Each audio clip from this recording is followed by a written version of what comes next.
দক্ষিণ পশ্চিমাঞ্চলের প্রবেশদ্বার হিসেবে পরিচিত ঝিনাইদহ জেলা ৬টি উপজেলা নিয়ে গঠিত এই জনপদ গভীর এক সংকটের মুখোমুখি।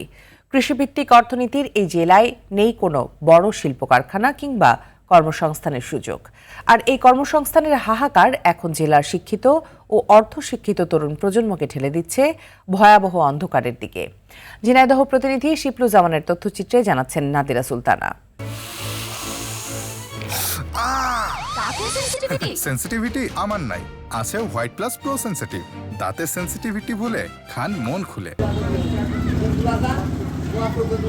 দিন দিন বেকারত্বের অভিশাপ কেড়ে নিচ্ছে তাদের স্বাভাবিক জীবন।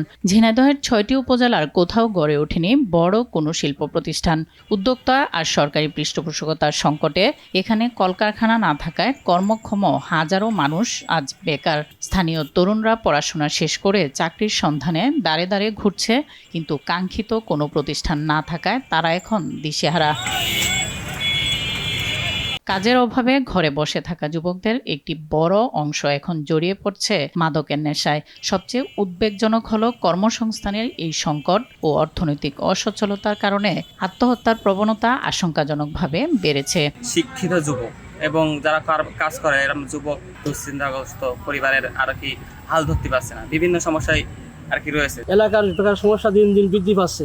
যদি কোনো শিল্প কারখানা থাকতো তাহলে কিন্তু এলাকার বেকার সমস্যা অনেকটাই তাদের এখানে কর্মসংস্থানের ব্যবস্থা হতো এবং বেকার সমস্যা অনেকটা লাঘব করা যেত।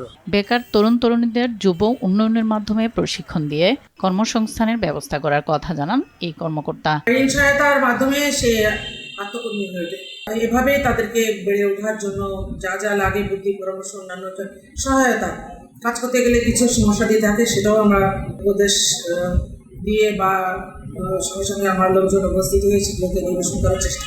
দীর্ঘদিনের বেকারত্বের এই ছোবল থেকে কি মুক্তি পাবে তরুণ প্রজন্ম?